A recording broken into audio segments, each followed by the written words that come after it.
Ja itse asiassa tämmöinen asia, mikä muuten meitä varmaan yhdistää, on tavallaan seikkailuhalu myös kanssa. Että meillä olisi kanssa, että kun nytkin kun päästään lomalle lähtemään, niin ei mennä se ihan semmoiseen niin perus, mennään tonne Fuengirolaan.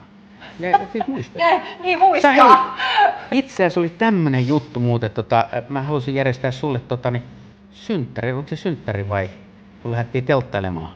Niin Mä oli. muistan, ikimuistoisen telttailuretken, lähdetään tonne, me oltiin Mikkelissä ja Visulla. Visulahdessa oltiin ja tosiaan kello oli 10 illalla, vähän rupesi ripsiä vettä ja telttaa pystyy, saatiin teltta pystyyn ja sitten missä me makuposta tulee jää kotiin. Malautet oli kylmä. 13 astetta oli yöllä heinäkuussa silloin. Me oli oltiin kaikki 13 kiitällä ja sitten ei ollut mitään muuta kuin yksi pyyhe tai kaksi pyyhettä ja ne levitettiin päällä. Hirveetä. Ei ollut kylmä niin meilläkin.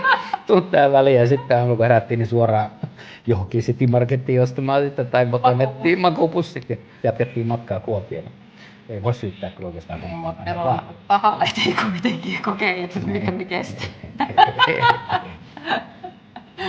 Passaattaa olla vielä hiljaa. Niin. Se on ihan hyvä testi kyllä.